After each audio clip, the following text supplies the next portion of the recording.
We're going to create a couple grids using Adobe Illustrator. We're going to look at just a basic grid, which you can find anywhere, but we're also going to look at doing isometric grids as well.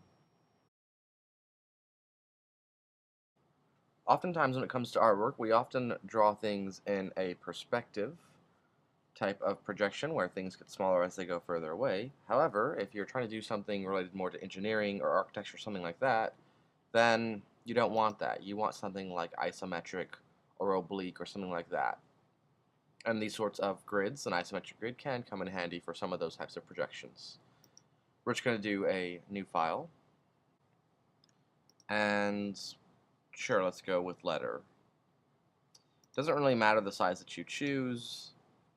You can always change it or redo this later on in a different size should you need. We'll go ahead and leave this for prints. Once again, you can change it depending on your needs. So let's just start with just a simple basic grid. Here is my artboard. If I wanted this whole section to be a grid, I could just grab a rectangle tool from here, and I could span it all the way across.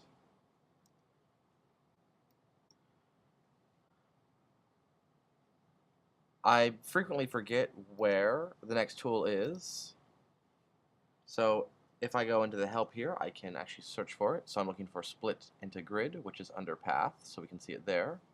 So I go to object, pattern, object, path, and split into grid.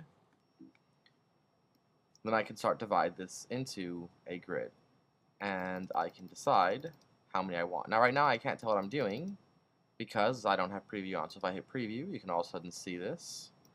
I can decide how many rows I want, how many columns I want. If I want a certain number, I can just type it in, so maybe 30 by 20 or so, which is not quite a perfect grid. If I want to make sure that my squares are a certain size, I can also type that in here. So I could type in, maybe I want it by 20 by 20 points. Let's go ahead and delete these actually. Alright, so I've got gutter here, and you can see the gutter here. It's these big rows in between them. So if I mark this to 0 and 0, it gets rid of them. But once again, I have the same issue. So the issue here is if I try to change the height to something specific, like 30, well actually 30 seems to work decently. Well, actually no, 30 doesn't. There's not enough space to fit 30 height-wise inside of 792 if they're going to be 30 boxes. So you have to do the math. And it's a little frustrating, but that's just how it goes. So if I want 30 height, then I need to figure out what this math is going to be. So 30 by 30, that would be 900. And now I can have my 30 by 30. If I want this to also be 30, then once again I have to do the math. Otherwise it's going to reject it. So maybe I want 20 here. Oh no, not that many of them. And maybe I want 30 here. But now we have a little bit of a gutter. So once again you have to do the math. So 600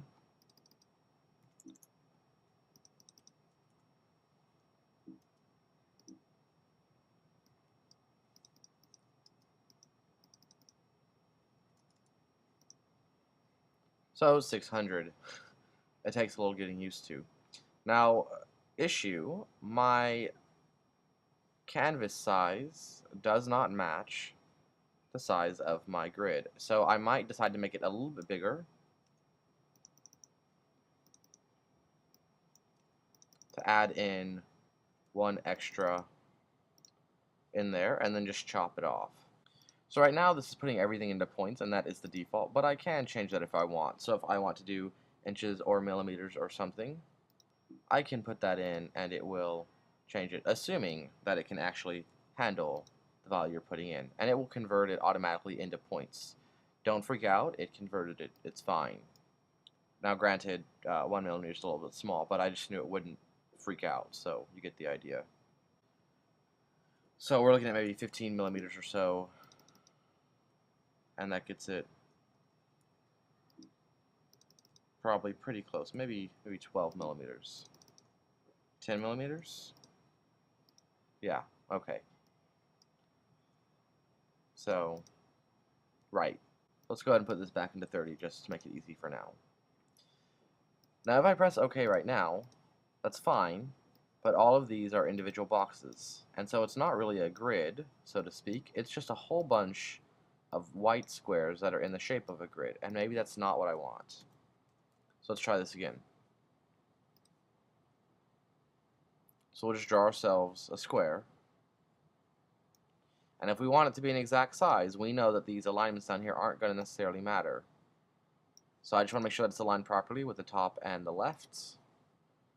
And I can go back in here into path, split into grid, and we can do the 30 times 30 for 900 total. Granted, there's a lot of extra down there, but that's fine. That's not going to affect anything. Once again, we can do 30, and, or what did we have? No, we had 21, and we had 30, and that became 630, right? Yeah, there we go. Perfect. So to make sure that they're not just individual squares, we can also tell it to add guides. And now it's adding guides along to all of these edges, so I can press OK. So we have all of our objects in here, right? And inside of that, we also have this grouping here. And so if I make this invisible, you can see my guides are gone. What that also means I can do is I can lock all of these guides, and I can then instead highlight everything, all of my squares, and I can press delete. And now I have the guides and not the squares. And that's what I want. So here we have a nice grid of a specific size. Once again, you could make these squares bigger or smaller, as I showed you. You could choose a specific size, or you could choose a specific number that will fit within that area, or you can try to do the math to sort of combine those two ideas. Thanks for watching. I hope the video helped. If you ran into some trouble or need some additional help, let me know and I will see what I can do. Thanks. Bye.